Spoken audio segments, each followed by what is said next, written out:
Senator Bernie Sanders hosted a Q&A with White House COVID-19 response coordinator Dr. Ashish Shah. The Vermont senator kicked off the sit-down by asking Shah about COVID fatigue, which is a burnout people are feeling regarding the pandemic. Shah struck an optimistic tone, stressing the importance of how far the country has come since first dealing with coronavirus over 2 years ago.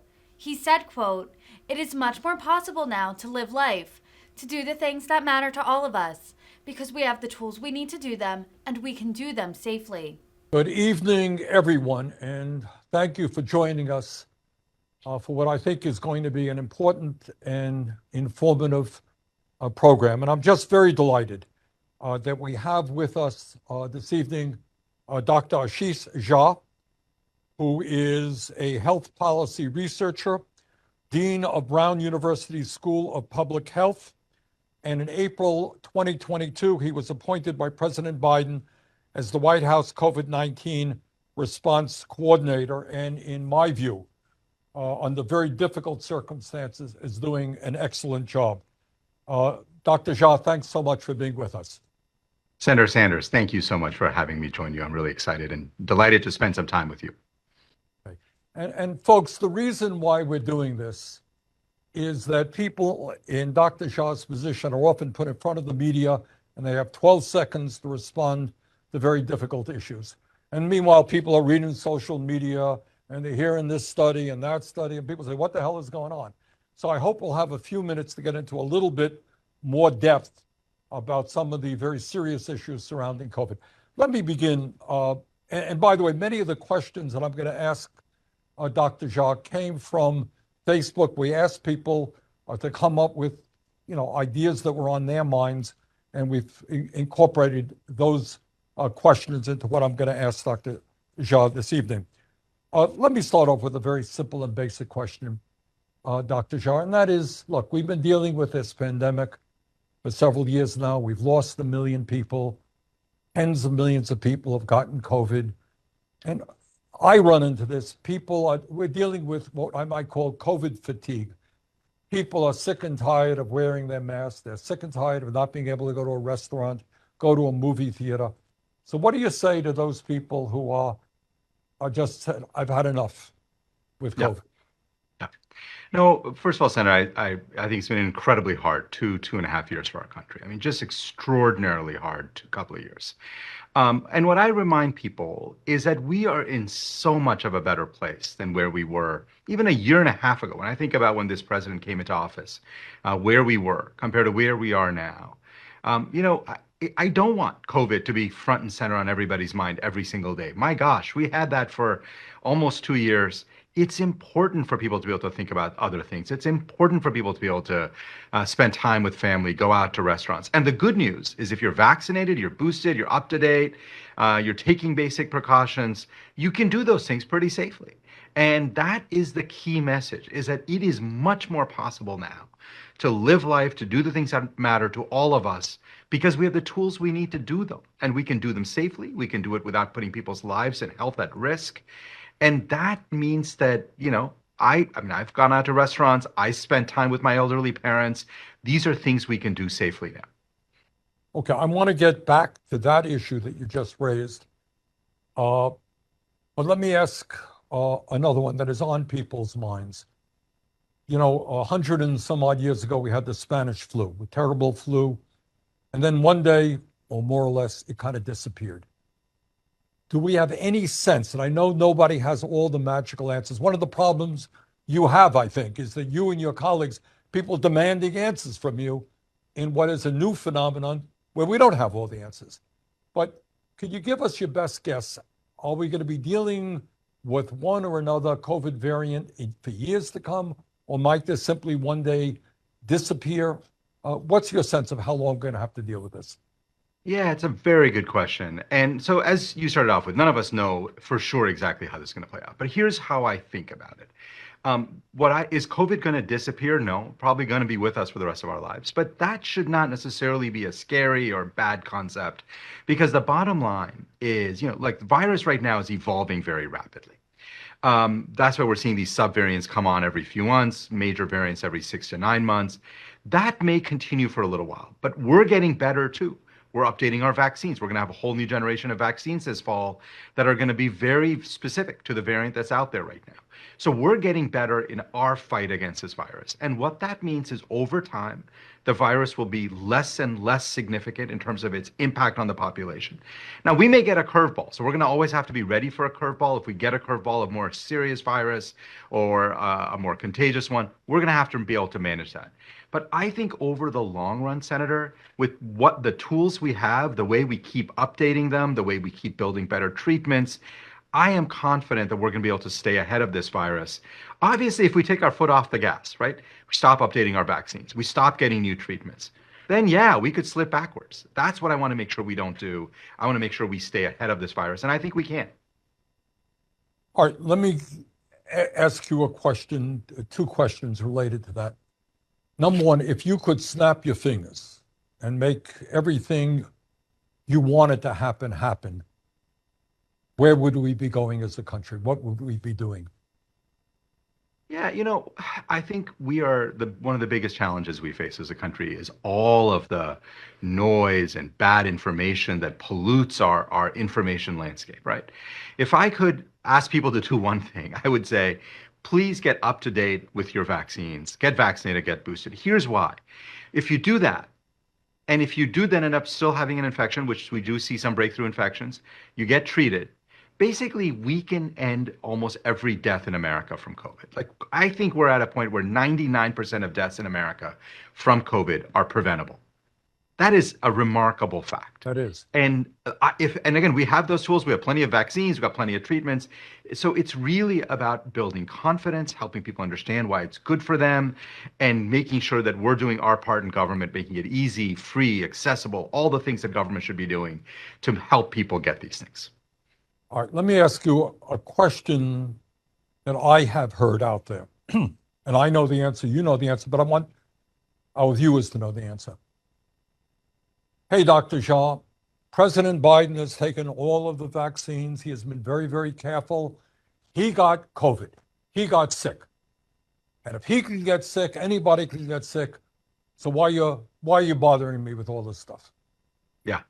Yeah, I think President Biden is actually a great example of what success looks like here, right?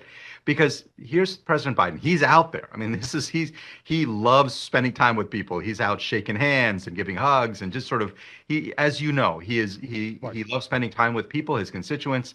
And so there was no chance that with the contagious virus that we have out there, it was going to be very, very hard to prevent him or anyone else in his position from never getting infected. He got infected. But look, he had relatively mild respiratory symptoms. His oxygen level remained great the whole time. He never had a fever. He got through this virus and this infection with relatively little disruption from a health point of view. That is what success looks like. It is amazing to me that people somehow look at that and say, oh, if he can get infected. I'm like, no, this is a success story. Right. Here's a gentleman who's pretty healthy, but he's older, and he got infected, and he has done absolutely great, thank God. And that is, I think, largely because his immune system has been well trained with multiple doses of the vaccine, and he was able to get treatments that are now widely available. I always remind people, he got world-class care because he's the president. But one of the things that he has said to me and to all of us is he wants to make sure that that same world-class care is available for free to every American. And that has been our guiding principle, and that's what we've been working on making sure happens. I mean, obviously, the president gets some specific things, but the vaccines and treatments, those are available to every American. So you are arguing that what happened to President Biden is, in fact, a success story, that a 79-year-old guy had mild symptoms. He was out for a little bit, and he's back. And this is what we should be doing for every American. Yeah, what I'm saying is we are now at a point where if people get vaccinated and boosted, if people get treated if they have a breakthrough infection, we can prevent serious illness and death. That has got to be our number one goal. I mean, obviously, we want to also reduce infection levels in the community, and there's a lot we can do there, and we're doing. But the number one goal has to be to stop the horrible levels of hospitalizations and deaths we saw in the first year and a half of the pandemic, and to make sure that we're doing everything to protect people's lives and health and well-being. And because the president followed the guidelines, took his vaccines, took treatments when he got sick, he did well. And thank goodness that he did well. And that's what we want to make sure is available to every American. Okay, let's talk about vaccines. And we got a couple of issues, and that is too many people today are not vaccinated for a variety of reasons. Second of all, people who have received vaccines are seeing their immunity wane over a period of time. All right, what do you say with the latter question? What do you say to people? Well, I got my vaccine 6 months ago. What do you got for me now? How are you going to protect me today?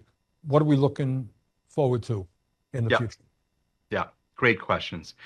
So here's what I remind people. We have a virus out there that is very, very rapidly evolving. Look, just in this year, we're in August. In January, the Omicron version we had was BA1.1. By March, it was BA2. By May, it was BA2.12. By July, it was BA5. This is a virus that's evolving very rapidly, trying to escape our immunity. And so we have two choices. We can just sort of give up and let lots of people get infected. Obviously, that's not what we're going to do. Or we can make sure that people are keeping up with their immunity. And the best way to do that is to be getting boosted. So I have said multiple times, and I'll say very clearly, if you're over the age of 50 and you've not gotten a booster this year, I would still go out and get one now. I think it's really important to protect yourself. Now, this fall coming up, ideally in the next month or so, we're going to have a new generation of vaccines arriving. The companies are still making them. The testing is going on. FDA and CDC is going to do its job of making sure they're safe and effective. I'm very optimistic, but we'll look at the data. But assuming all of that works, we're going to have a vaccine. It's updated for the first time, and it's specifically targeting the version of the virus that's out there. I think that's going to make an enormous difference. It's going to reduce infections. It's going to reduce serious illness even more. So what I'm saying to folks is, look, while we're in the acute phase of this pandemic, I know it's not convenient, but maybe you're going to have to get vaccinated twice a year for the next year or two until we get to a better place. All right. But compare that to where we were. Like, my gosh, it's not so easy to get vaccinated twice a year. But the alternative is that we have people getting really sick and dying. It's really not that big a deal. And I want people to be able to do that to protect themselves and their families.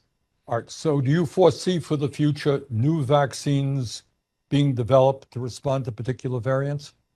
Well, that's what we're doing right now. Let's see how well this goes. I'm very confident, or I should say optimistic. We'll see the data. But I'm very optimistic that this one is going to make a real difference. We'll see where the viral evolution is. If the virus evolves a little, these vaccines will do great. If the virus evolves a lot, at some point next year, we may have to update the vaccines again. Don't know.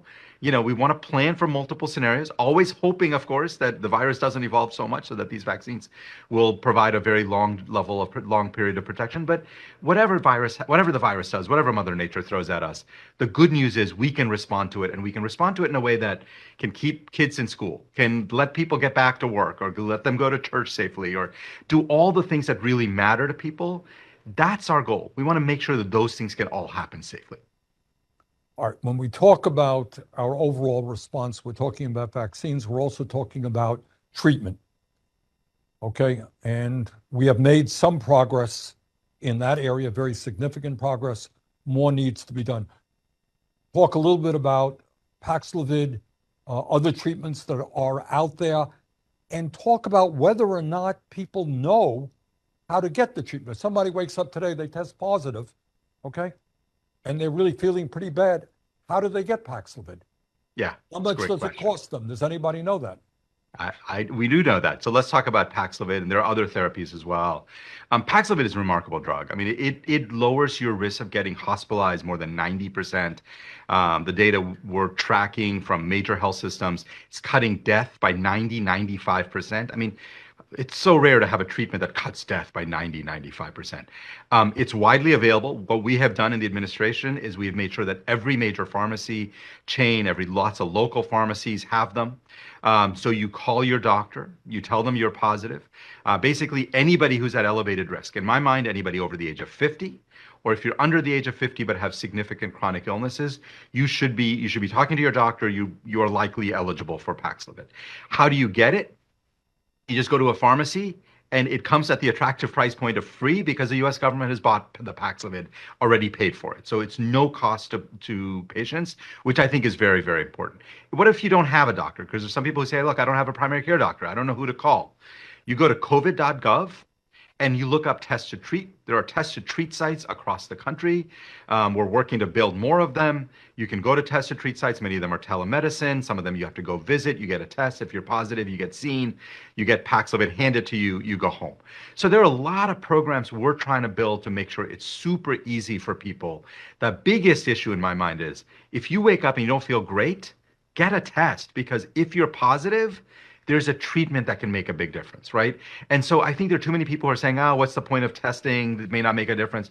No, get the test, because if you're positive, you can get a free treatment that'll make a big difference. All right, my own political sense is that we still have a lot more work to do to make people, not everyone's going to go to the website.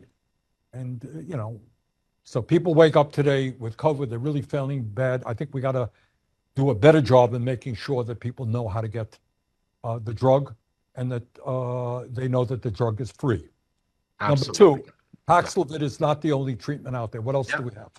Yeah, absolutely. So there are others. There's molnupiravir, which is, I know it sounds like a handful of a name, but it's another oral antiviral for people who can't get Paxlovid. There are monoclonal antibodies. These are infusions. And again, basically still available for free. All of these have been. But one of the things that we're transitioning into, Senator, is, and you know this, in the last round, Congress decided not to support, not to fund COVID, kind of response. And what that has meant is we're running out of money for buying treatments, and we're having to move some of these things into the commercial market. That I'm worried about what the impact will be on access. I want to make sure, so we're doing a lot to buy at least some for uninsured and underinsured people.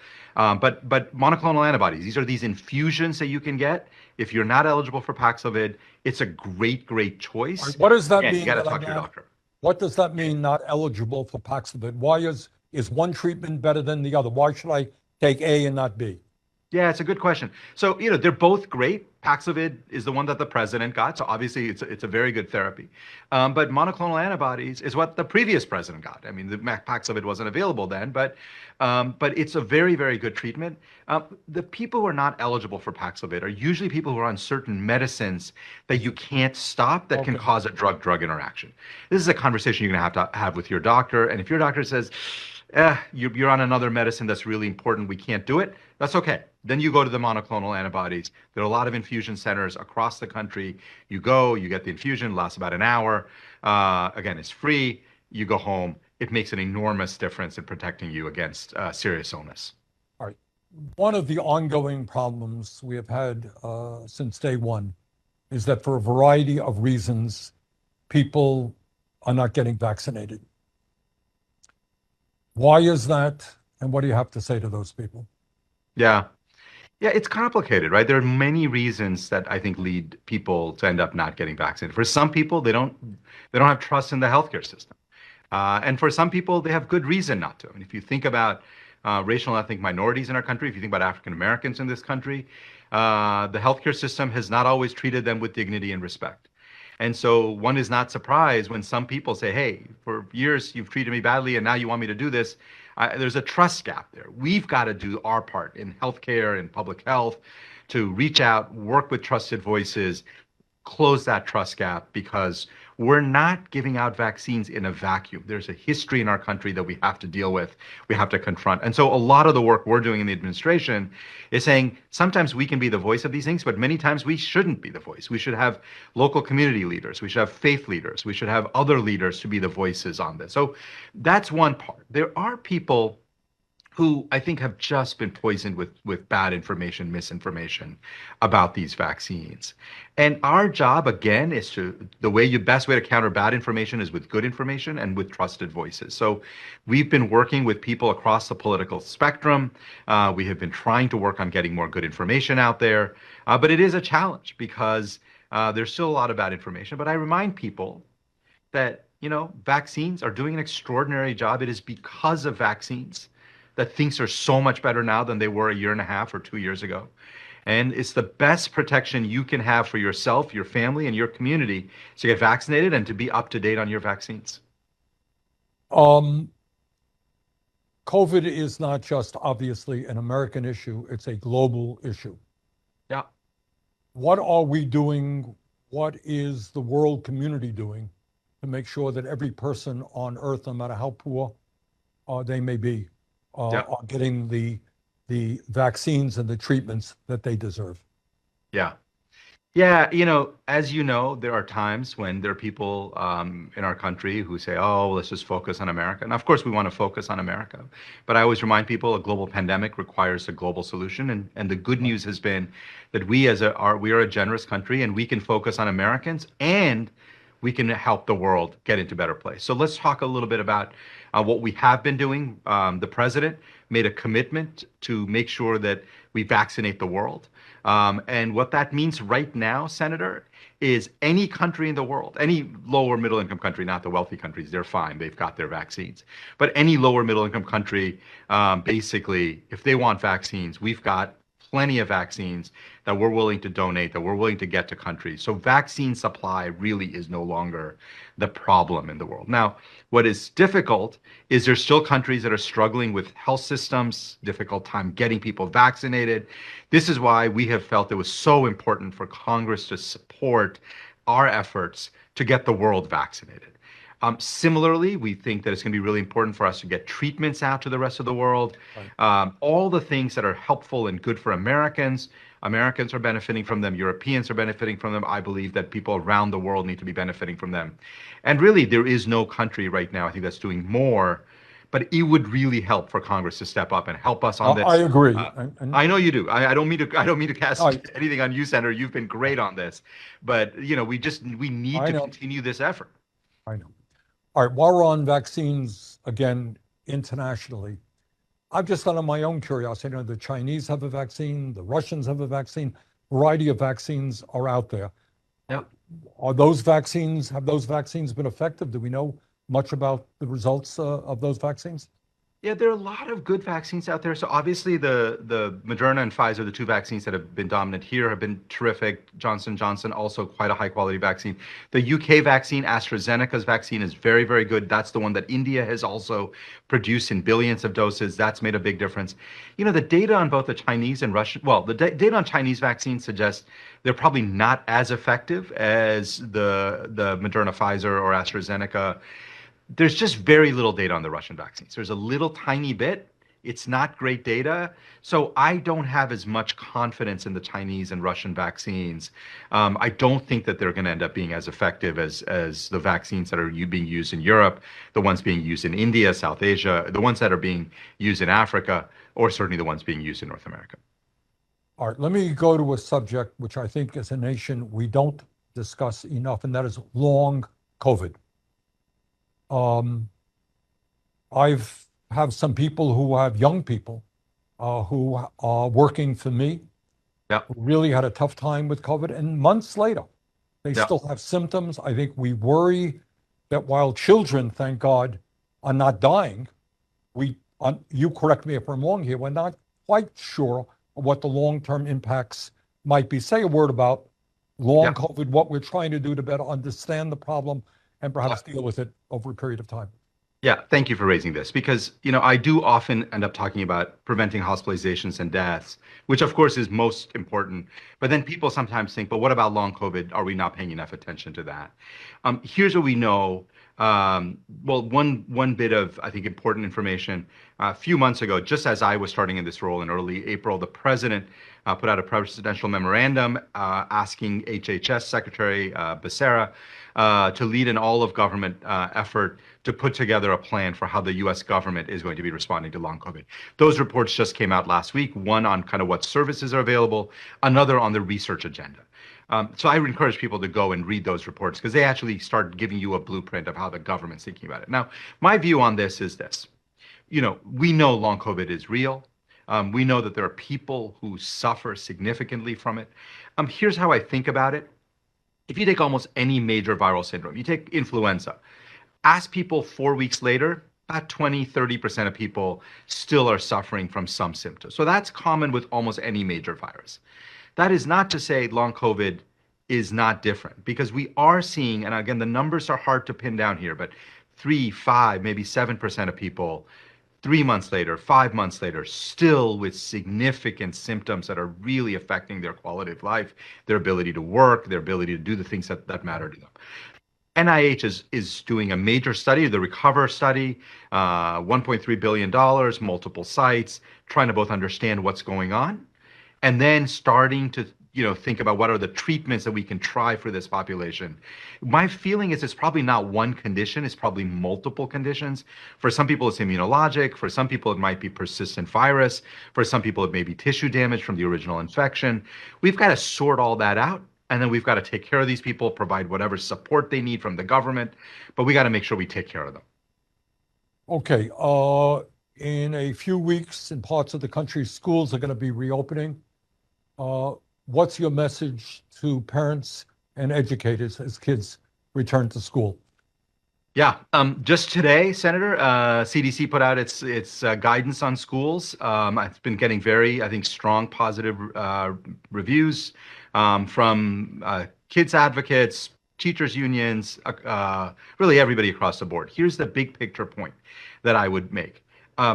We've had 2 incredibly hard years in terms of kids in schools. I've got 3 kids who are in school, in public schools around the country, public, private, so everywhere. Like people have had a very, very hard couple of years. We should look forward to a very different school year. We should look forward to a school year where every child is in school, in person, full time for the whole year. I think we have all the ability to do that, and that should be the only acceptable standard. How do we do it? First, it makes sure that kids are vaccinated. Certainly adults should be vaccinated, but as you know, every child over 6 months of age is now eligible for a vaccine. These vaccines are incredibly good at preventing serious illness. So even though kids don't get seriously ill at the same rates, we do see kids still getting hospitalized. We can eliminate that or prevent that very substantially with vaccines. I really think it's important to improve indoor air quality. Again, thank you to Congress. We put billions of dollars out to school districts to improve ventilation and filtration. That'll make an enormous difference, not just against COVID, but against the flu. Let me interrupt you, because I think your yeah. point is a very important point. And I've tried to find out in Vermont how effective that has been. Yeah. Is it your perception that we are making progress in improving ventilation in schools? And tell people why why ventilation, in fact, is so very important. Yeah. Well, let's talk about why it's so important. It's really interesting, right? We all spend about 90% of our time indoors, breathing air indoors. And what it turns out is that COVID, flu, lots of respiratory viruses basically pass through the air. So when you have contaminated air because somebody's been in the room and they're coughing, or even just breathing out virus, somebody else walks in there, they can inhale it, they can get infected. And what ventilation and filtration do is they just clean the air. These are, upgrades to your ventilation system. There are air purifiers. They're pretty cheap. You don't need super fancy technology. They make an enormous difference in reducing infections. But what's really remarkable, Senator, is actually there's very good data that when you improve ventilation and filtration, kids' test scores go up. I mean, it's like people's performance goes up. So it's an educational tool, right? Because breathing clean air makes an enormous difference. So this is where I do think, again, I know less about Vermont per se, but everything I know about Vermont public schools, I suspect they're ahead of the pack probably compared to most other places in the country. But a lot of schools have done it, but not enough. There's still a lot of schools out there with money, but have not made those investments. They still can. It's certainly not too late. All right. So you're saying is in terms of indoor, for those of us who are going to be indoors, air quality is enormously important, and a good ventilation system can make all the difference. I would think that a good example of that is airplane travel. Yep. I mean, absolutely. You tell me what I'm missing here, but I have not heard that a lot of COVID has been spread by people on planes. Is that correct or not? Yeah, no, that is correct. That in general, airplanes do an amazing job of ventilating and filtering the air. I think it's made an enormous difference on airplanes. Where you do get COVID in travel is in the airport, maybe Right. on the jetway, but the plane itself tends to be relatively quite safe. Again, compared to other settings. Hospitals, again, another place where terrific ventilation. There are great examples of where good ventilation has made a huge difference in keeping indoor air clean and therefore preventing infections. All right. So we have got to make sure that schools throughout the country are adequately using the money that we appropriated. Yep, absolutely. All right. What issues have we not talked about that you want to say a few words on? No, I think look, I think we've covered a broad range of things. The big picture point I want to make to folks is it's been an incredibly difficult couple of years. We still have to deal with this virus, but we're getting better and better at managing it. There are important things we can do to protect ourselves when infection numbers are very high in your community and you're in a crowded indoor space.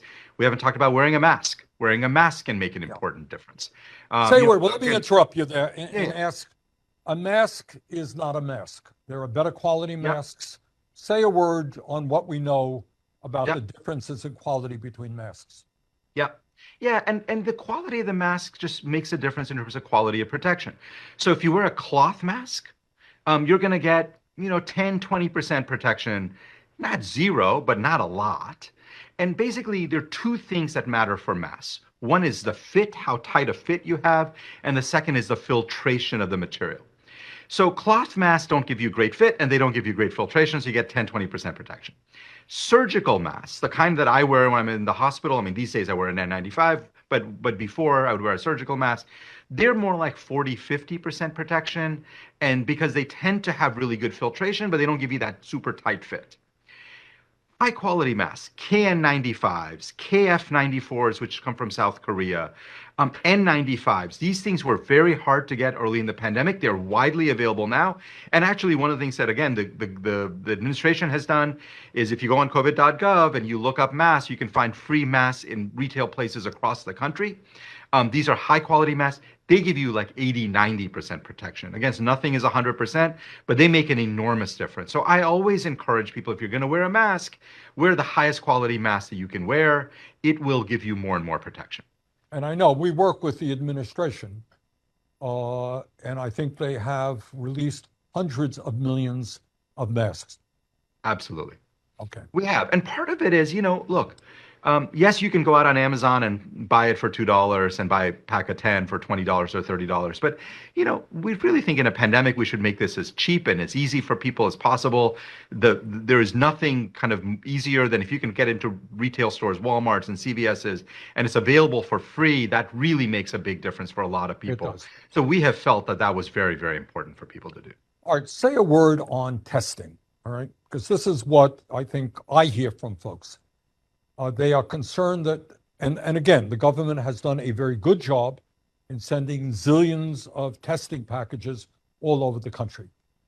But you tell me, I think those packages, those tests are not 100% accurate. Is that correct or not?